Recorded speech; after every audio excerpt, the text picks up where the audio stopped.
오늘 수요 치유 신학의 제목은 자서전적 치유 요나에게서 나를 보다이고 본문은 요나서 1장 3절과 4장 3절에서 11절 말씀입니다. 저는 이선교구를 담당하고 있는 박지상 목사입니다. 우리 삶을 되돌아보면 거기에는 수많은 경험들로 구성되어져 있음을 볼 수가 있습니다. 그 경험은 가끔은 단순한 일회성 이벤트로 내 경험을 차지하기도 하지만 어떤 경험은 내 마음과 내 뇌리에 굉장히 인상 깊게 남아서 내 삶에 큰 흔적이 되기도 합니다. 예를 들자면 오늘 점심 먹었는데 그 점심 먹은 게 단순한 일상이었다면 그렇게 큰 기억에는 남지는 않겠지만 오늘 먹은 점심이 너무 맛있었다든가 또는 너무나도 사랑하는 사람과의 시간을 보냈다든가 하면 나의 삶을 채우는 기억 하나가 된다는 것입니다. 이러한 경험들로 인해 나의 삶이 귀한 기억들로 채워지는 것을 심리학적 용어로 자서전적 기억이라고 한답니다. 이 자서전적 기억들은 다른 게 아니라 나 자신을 알게 하는 데에 굉장히 중요한데, 나 자신이 무슨 생각을 하고 왔는지, 나 자신이 무슨 삶과 무슨 경험을 하고 살아왔는지를 정확히 알게 되고 이 경험들을 통해 내 내면이 어떠한 자아로 구성되어져 있는가를 알게 되는 것이 이 자서전적 기억이라고 합니다. 많은 위인들이 이 자서전적 기억을 토대로 자신의 일대기를 기록하고 그 자서전이라는 이름을 따서 자기의 이름을 따서 자서전이라는 책을 내놓습니다. 후대에 자기의 이름을 남겨주려고 하는 의도일 뿐만이 아니라 그 삶을 따라가려는 후손들에게 교훈과 방향성을 제시해 주기 위한 의도가 있겠지요. 제 이야기를 해서 죄송합니다. 저는 개인적으로 자서전을 즐겨보지는 않습니다. 일단은 그 자서전이 얼마나 객관적으로 쓰여졌을까에 대한 의구심이 먼저 들기 때문에 그렇습니다.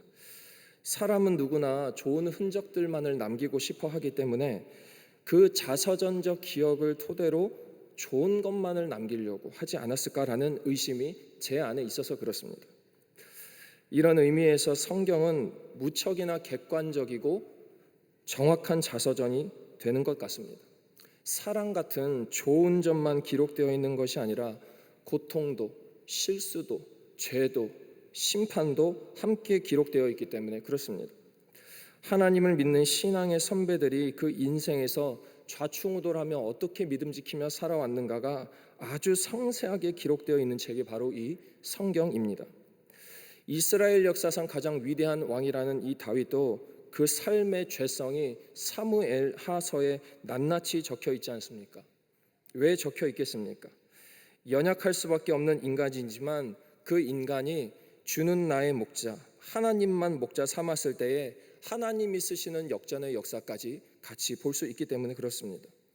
우리의 구원자 되시는 예수님, 그분이 베푸신 기적, 그분이 살리신 사람들, 예수님이 하신 인간관계 노하우 같은 것 지혜만 기록해 놔도 아마도 대단한 베스트셀러가 될 수 있었겠습니다. 그런데 이 성경에는 그분이 하신 업적뿐만이 아니라 그분의 질고, 그분의 고통, 그분을 배신했던 제자들의 모습, 모욕까지도 상세하게 기록되어 있습니다. 그러나 이 자서전적 기억이 기록되어 있음에도 불구하고 오히려 그 약함을 통해서 성취하신, 끝끝내 그 약함을 이겨내고 성취하신 예수 그리스도의 그 약속의 사명이 이 약함을 더욱 완벽하게 하시는 자서전적 기억이 되기 때문에 그렇습니다. 성경은 그래서 너무나도 경이로운 자서전입니다.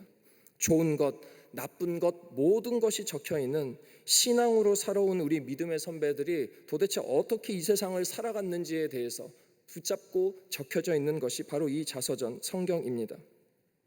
그리고 아마도 이 자서전을 남긴 우리 신앙의 선배들은 하나님과 함께 저 천국에서 이 땅을 살고 있는 신앙의 후배들, 이 땅을 지금 열심히 믿음 지키며 살아가고 있는 우리 신앙의 후배들을 바라보며 아마 중보기도 하고 있지 않을까. 그리고 저 천국에서 다시 만날 그날을 위해 너희들 믿음 지키며 잘 살아라 라고 권면하며 이 신앙의 자선을 우리에게 남겨준 걸로 볼 수가 있겠습니다. 잊지 말아야 할 것은 이 신앙의 자서전이란 성경이 영원무궁할 수 있는 이유입니다. 어떠한 책도 영원무궁할 수 없지만 이 신앙의 자서전이라는 성경이 영원 무궁할 수 있는 단 하나의 이유는 이 성경에 있었던 인물들은 현재 이 땅에 살아 존재하지 않지만 이 글을 쓰도록 감동 주신 주 하나님은 지금도 살아 계셔서 우리 삶에 역사하고 계시다는 사실입니다. 즉 성경에 있는 우리 신앙의 선조들의 삶은 이 성경에서 이미 종료되었지만 현실을 살아가는 우리들, 이 땅을 살아가고 믿음으로 살아가고 있는 우리들의 신앙의 자서전은 지금도 진행 중이라는 사실을 기억하시면서 믿음의 자서전, 이 신앙의 또 하나의 믿음의 자서전을 잘 완성해 나가시는 여러분과 제가 되기를 먼저 주의 이름으로 축원합니다. 오늘 읽은 이 말씀의 주인공은 요나입니다. 총 4장밖에 되지 않은 이 요나서에 기록되어 있는 그의 모습을 보면 사실은 그다지 믿음의 선배가 될 만한 모습을 보여주지 못했습니다. 그러나 그 역시 성경의 위대한 인물이 되었습니다. 하나님이 니느웨라는 땅에 가서 그 땅이 회개하도록 선포해라라는 명령을 이 요나는 단칼에 거절합니다. 그 명령 거부하고 도망가다가 물고기 뱃속에 들어갑니다. 뱃속에 들어가서 힘들고 외로우니까 간절한 마음으로 기도합니다. 이거 당연한 거 아닙니까? 힘들고 어려운 시절 되면 기도하는 건 누구나 하는 겁니다. 그런데 그럼에도 불구하고 하나님께서는 이 불순종한 요나의 기도를 들어 응답하여 주시고 물속의 뱃속에서 꺼내주시고 다시금 사명을 맡겨주셔서 니느웨로 가서 그 하나님의 메시지를 선포하게 하십니다. 그런데 요나의 원래 생각과는 달리 이 완악한 니느웨 백성들이 요나의 선포에 바로 회개로 해버리니까 이 심술쟁이 요나의 모습이 투정으로 바뀌어 하나님께 따지기 시작합니다. 명하시는 명령도 안 들어 은혜에 감사했다가 불평하는 이 요나의 모습, 오늘 이 요나의 모습이 쓰여진 놀라운 신앙의 자서전 요나서를 통해 오늘 우리에게 어떤 교훈을 주시는지 몇 가지로 나누어 은혜를 나누고자 합니다. 첫째로 요나에게서 불순종하는 나의 모습을 보다입니다. 주님이 니느웨를 심판하시기 위해 요나를 보내십니다. 하나님이 복음 전하고 선교하라고 그 땅 돌이키라고 이 요나를 그 땅으로 보내시는데 하필 니느웨 성읍입니다. 이 니느웨는 북이스라엘을 멸망시킨 아수르라는 나라의 수도인데 아주 잔혹한 민족입니다. 아주 포로들을 아주 무섭게 무자비하게 대하는 나라가 바로 이 니느웨입니다. 그런데 이 민족에 대해서 하나님이 어떻게 이야기하시냐, 오늘 읽진 않았지만 요나서 1장 2절에 이렇게 이야기합니다. 그 큰 성읍의 악독이 하나님 앞에 상달되었다 이야기합니다. 그 니느웨란 성읍의 악독함이 하나님이 기억하고 보고 계시다는 겁니다. 사실 이 악독함 때문에 그냥 놔두면, 이 니느웨는 나누면 하나님이 심판하시고 멸망한 나라가 분명합니다. 그러나 이 이방민족 아수르, 이 이방민족 니느웨를 향한 하나님의 마음은 그렇지가 않았다는 겁니다. 그 땅이 회개하고 하나님 앞으로 돌아오기를 원하셨습니다. 그러니까 요나라는 사람을 통해 보내셔서 그 땅에 귀한 하나님의 사랑의 메시지를 전하기를 원하셨습니다. 그런데 이 요나는 그 주님의 명령이 순종이 되지 않는 겁니다.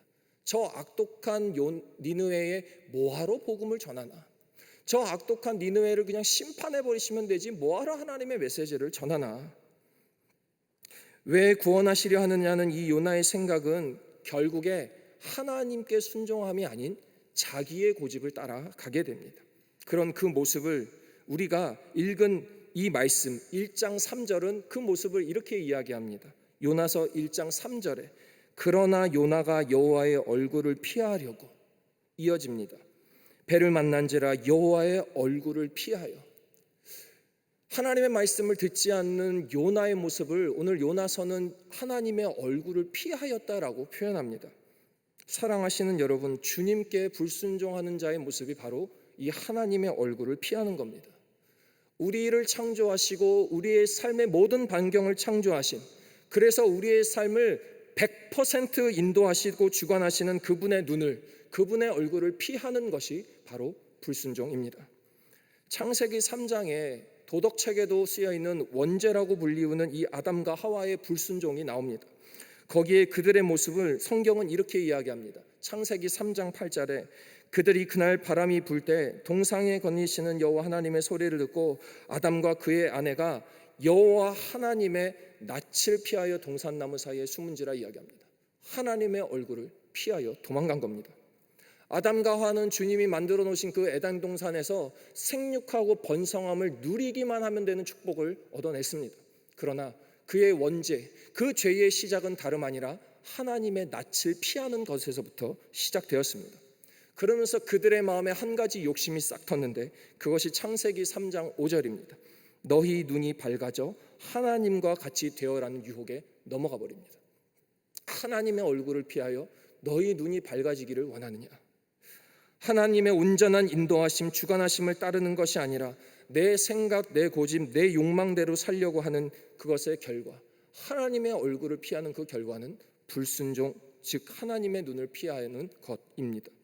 사랑하시는 여러분, 우리의 삶 모습 속에 이렇게 하나님의 얼굴과 낯을 피하려는 모습이 없는지 되돌아보시길 바랍니다. 하나님이 우리의 삶을 통치하고 계시다는 것을 알면서도 그분의 시선을 피하려는 우리의 모습이 있지 않습니까? 그럴 때마다 이 요나의 모습처럼 우리의 모습이 되돌아올 때마다 그럴 때 우리는 반드시 이 예배의 자리를 지켜야 되는 줄로 믿습니다. 기도의 자리를 지켜야 됩니다. 하나님을 온전히 바라보며 그 하나님의 얼굴을 구하며 걸어가는 것이 우리 그리스도인의 모습이요 하나님께 순종하는 모습인 줄로 믿습니다. 예배의 자리를 피하려고 하는 거 안 됩니다. 1년 52주 아무 때나 가서 예배 드리면 되겠지라는 생각하는 것 교만이고 불순종입니다. 주님이 우리의 삶을 다 통치하고 보고 계시다는 사실을 까먹는 겁니다. 하나님의 낯을 피하지 마시길 바랍니다. 하나님이 허락하신 상황이 싫고 절규가 필요하면 우리가 트리니티를 통해 배우고 있는 이 예레미야처럼 눈물로 탄식하며 주님 앞에 부르짖기를 원합니다. 하나님, 내가 못해서 왜 태어났어야 합니까? 라는 그 절규로 하나님 앞에 기도하는 여러분이 되셔야 합니다. 욥처럼 기도하셔야 됩니다. 하나님, 당신이 내 앞에 주신 이 화살에 독화살에 맞아 죽어가고 있는 나의 모습이 너무나도 고통스럽다는 그 절규와 기도의 자리를 지켜내시기 바랍니다. 그리고 그 기도의 자리를 지킨다면 우리는 결코 하나님의 얼굴, 하나님의 낯을 피하는 일은 없을 줄로 믿습니다. 기억하시기를 부탁드립니다. 민수기 6장에 보면 하나님께서 모세에게 축복하시는 방법을 알려주십니다. 민수기 6장 24절부터입니다. 여호와는 내게 복을 주시고 너를 지키시기를 원하신답니다. 그런데 여호와는 그의 얼굴을 내게 비추사 은혜 베푸시기를 원하며 여호와는 그 얼굴을 내게로 향하여 드사 평강 주시기를 원하노라. 아멘.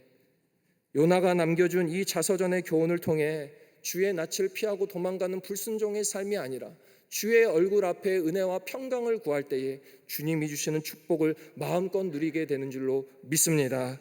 그 믿음과 은혜를 마음껏 누리시는 여러분과 제가 되기를 주의 이름으로 축원합니다. 둘째로, 요나에게서 주님 사랑 당연히 여기는 나를 보는 겁니다. 주님 사랑 당연히 여기는 나. 그렇게 불순종하다가 물고기 뱃속에서 3일 만에 나온 요나는 결국 하나님의 말씀을 전하러 니느웨란 곳으로 갑니다. 요나서 3장 2절은 이렇게 이야기합니다. 일어나 저 큰 성읍 니느웨로 가서 내가 내게 명한 바를 그들에게 선포하라. 그런데 하나님의 말씀을 전하는 일에 이 열심을 내는 요나의 모습을 좀 볼 수가 없습니다. 아니, 뱃속에서 죽을 뻔해서 기도해서 하나님의 강권적인 역사로 구출이 되었는데 그 기회를 주셨으면 할렐루야 하나님 감사합니다, 맡겨주신 사명 충성스럽게 감당하겠습니다라고 선포하는 게 요나의 모습일 터인데 이 말씀에서 요나의 모습은 별로 달라진 게 보이지가 않습니다. 요나서 3장 3절에 그 이유가 있는데요. 3장 3절입니다. 요나가 여호와의 말씀대로 일어나서 니느웨로 가니라. 니느웨는 사흘 동안 걸을 만큼 하나님 앞에 큰 성읍이더라. 성경에는 니느웨 도시의 사이즈를 이야기하고 있는데 3일 동안 걸을 만큼 큰 성읍이라고 이야기하고 있습니다. 3일 동안 걸을 만큼 큰 성읍인데 요나가 얼마나 말씀을 전했느냐? 3장 4절에 이렇게 이어집니다. 요나가 그 성읍에 들어가서 하루 동안 다니며 외쳐 이르되. 3일을 돌아다녀야 되는데 하루만 다녔다는 겁니다. 하나님이 명령하신 사명인지 아니면 본인이 3분의 1로 쪼개서 말씀을 전했는지는 모르겠지만 어쨌든 100% 해야 되는 거를 30%만 했다는 겁니다. 그런데 하나님의 놀라운 역사가 이어집니다. 이 요나의 3분의 1의 선포에도 불구하고 이 선포를 받아들인 니느웨 백성들의 모습이 어떻게 되느냐? 3장 5절은 이렇게 이야기합니다. 니느웨 사람들이 하나님을 믿고 금식을 선포하고 높고 낮은 자를 막론하고 굵은 베옷을 입고 회개했다는 겁니다. 이 니느웨로 간 요나의 선포를 3분의 1임에도 들었다는 겁니다. 이 니느웨 사람들은 비록 악한 민족이었지만 말씀을 들으니까, 그 최후의 경고를 들으니까 굵은 베옷을 입고 근식을 선포하고 주님 앞에 납작 엎드렸습니다. 힘써서 말씀에 순종했다. 금식을 선포하고 모든 사람이 굵은 베옷을 입고 회개의 자리에 들어섰다라고 이야기합니다. 이 니느웨 사람들의 회개의 모습을 보고 주님의 마음도 변하십니다. 그것이 요나서 3장 10절의 말씀입니다. 하나님이 그들이 행한 것 곧 그 악한 길에서 돌이켜 떠난 것을 보시고 하나님이 뜻을 돌이키사 그들에게 내리라고 말씀하신 재앙을 내리지 아니하시리라. 심판을 거둬들이셨다는 겁니다. 심판날에 이 어리석은 악독한 니느웨 백성들은 그 주님의 심판 다가오니까 납작 엎드려 회개하고 자신의 뜻을 주님에게로 향했습니다. 그렇게 해서 생명 연장을 받은 이 아수르는 100여 년을 더 살게 됩니다. 그저 심판의 하나님이 아니라, 멸망의 하나님이 아니라 사랑의 하나님, 여지를 주시는 하나님, 그 하나님의 영광을 위해 찬양을 하기 위해 돌이키신 하나님의 놀라운 역사가 나타나더라 이겁니다. 그런데 단 한 사람, 이 니느웨 백성들이 구원받은 그 모습을 보고 심술투정 부리는 한 사람이 있었는데 오늘의 주인공 요나입니다. 4장 1절 말씀에는 이렇게 나옵니다. 요나가 매우 싫어하고 성내며, 새번역 성경으로 읽으면 이러합니다. 이 일이 매우 못마땅하여 화가 났다. 그는 주님께 기도하며 아뢰었다. 주님, 내가 이렇게 될 것이라고 이미 말씀드리지 않았습니까?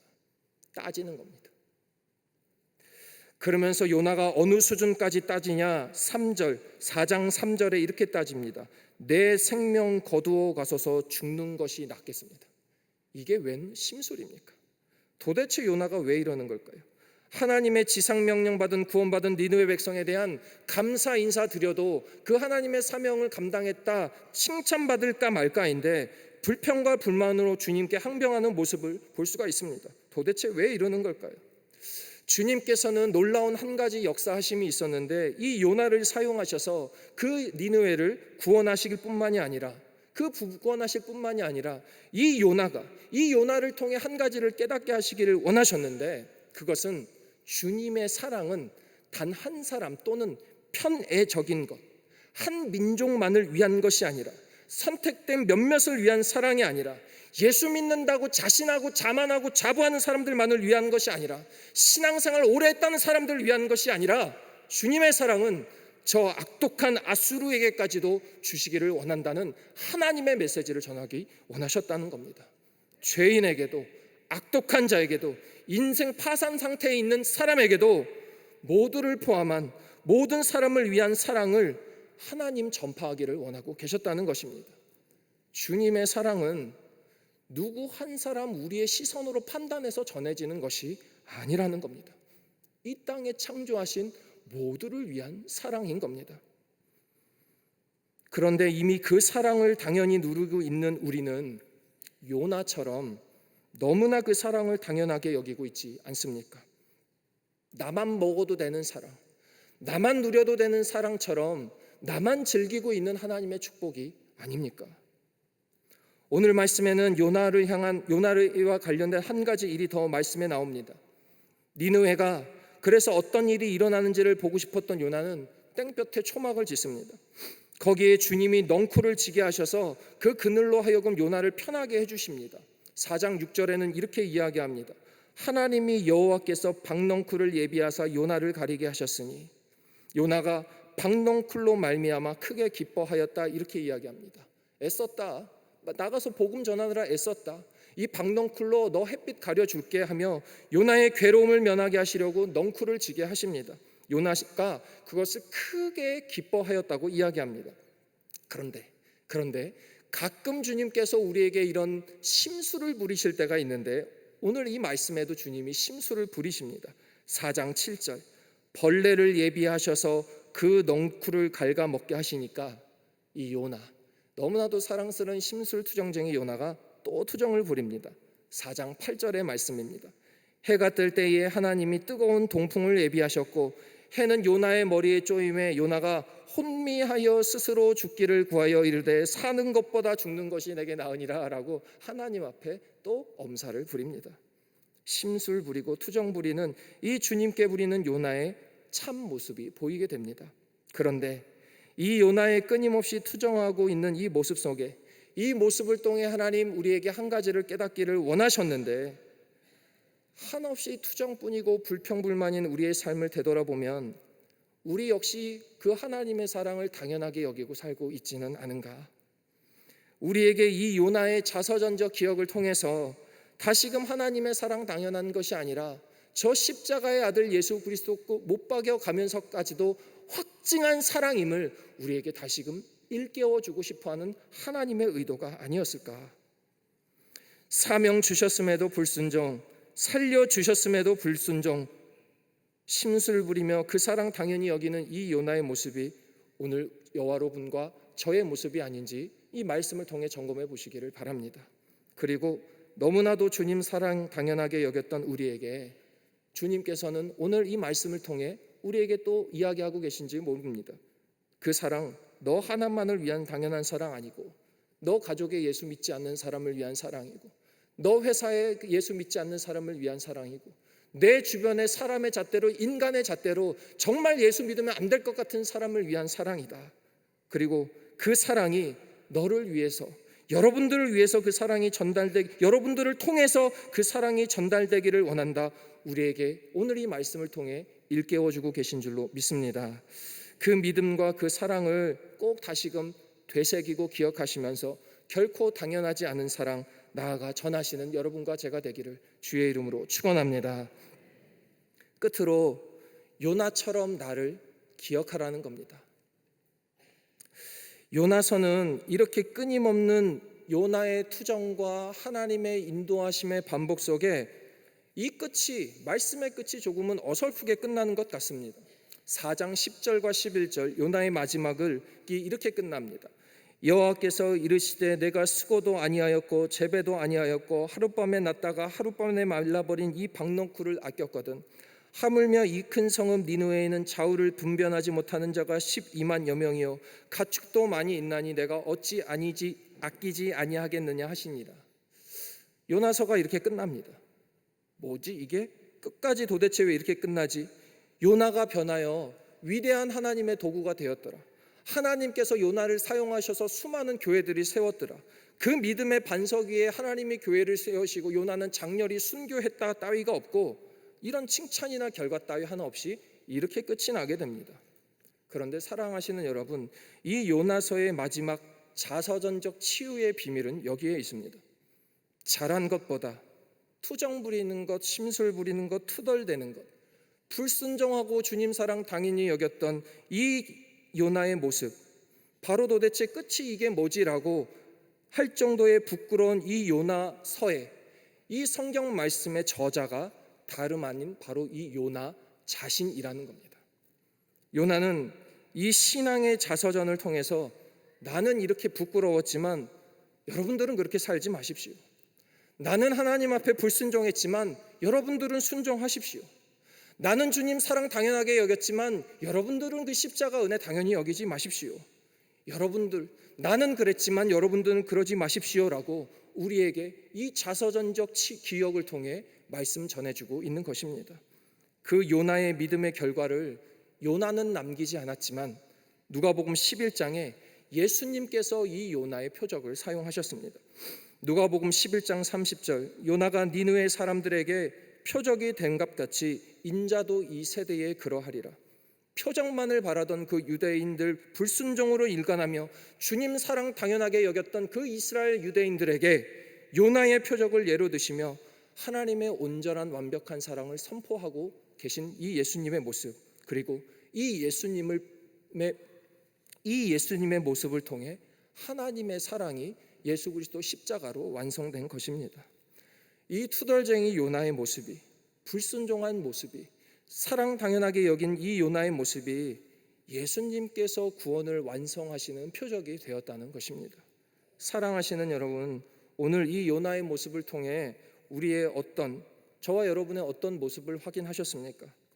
연약하기 그지없는 우리의 모습일지라도 아직까지 우리가 써내려가고 있는 그 신앙의 자서전적에는 부족함, 불순종, 불평, 불만밖에 쓸 것이 없을지라도 그 상황을 역전시키는 그 하나님을 온전히 바라볼 때에 우리가 쓰여지는 연약한 보잘것없는 신앙의 자서전도 하나님께서 기쁘게 쓰실 줄로 믿습니다. 그 신앙의 자서전을 통해 여러분의 삶의 현장에서 복음 전하시며 이 요나의 모습을 통해 나를 확인하시며 세상 나가 승리의 자선을 선포하시는 여러분과 제가 되기를 주의 이름으로 축원합니다. 기도하시겠습니다. 은혜롭고 자비하신 하나님 아버지, 오늘도 우리를 주의 전에 불러주시고 이 요나의 말씀을 통해 귀한 교훈 주심에 감사를 드립니다. 요나의 모습을 통해 나를 다시금 점검하게 하여 주시고 그를 통해 하나님의 사랑과 은혜를 붙잡고 나아가는 모든 우리 주의 백성들 되게 하여 주시옵소서. 주께서 우리의 말씀을 온전히 우리가 주의 말씀을 온전히 믿고 나아갈 때에 하나님의 우리의 삶을 온전히 주관하여 주실 줄로 믿습니다. 그 믿음에 순종하며 나아가는 우리 모두가 되게 하여 주실 줄로 믿사오며 예수님의 이름으로 기도하옵나이다. 아멘.